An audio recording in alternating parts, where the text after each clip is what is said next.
গোপালগঞ্জ জেলা জুড়ে চলছে টানা ২২ ঘন্টার কারফিউ। বুধবার রাত ৮টায় শুরু হওয়া কারফিউ বলবৎ থাকবে বৃহস্পতিবার সন্ধ্যা ৬টা পর্যন্ত। তবে কারফিউর মধ্যেই জরুরি প্রয়োজনে বের হয়েছেন অনেকে। আমরা সরকারি চাকরি করি, এই জন্যই বের হয়েছি, সরকারি ডিউটি করতে হবে। কিস্তি এলাকাতে মানবে না, কার্ফিউতেও মানবে না, কিস্তিতে দিতে হবে, খাই বা না খাই কিস্তিটাতে দিতে হবে। কার্ফিউ আসলে আসা ঠিক হই নাই, এরপরও আইসি ফ্যাটে যায়, বউ ছেলে মেয়ে আছে।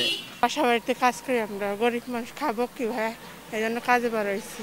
শহরের বিভিন্ন রাস্তায় এখনও পড়ে আছে ইট পাটকেল, বাস সহ যান চলাচলে নানা প্রতিবন্ধক সামগ্রী। সড়কে ইজি বাইক, মাহিন্দ্রা ও ভ্যান চলতে দেখা গেলেও সংখ্যায় কম। আর পুরোপুরি বন্ধ অভ্যন্তরীণ বিভিন্ন রুটে চলাচলকারী বাস। শহরের ঘোনাপাড়া, এলজিডি মোড়, গোপালগঞ্জ জেনারেল হাসপাতাল, কোর্ট চত্বর, লঞ্চঘাট, কাঁচাবাজার ও পুলিশ লাইন্স মোড়ে কোনো চেকপোস্ট চোখে পড়েনি। গোপালগঞ্জ পৌরসভার সামনে গ্রাম পুলিশের সদস্য ও পরিচ্ছন্নতা কর্মীদের দেখা যায়।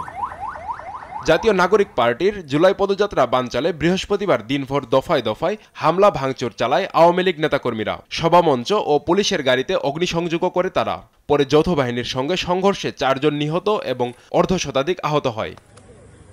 আব্দুল আল মারুফ, নিউজ ডেস্ক, দেশ টিভি।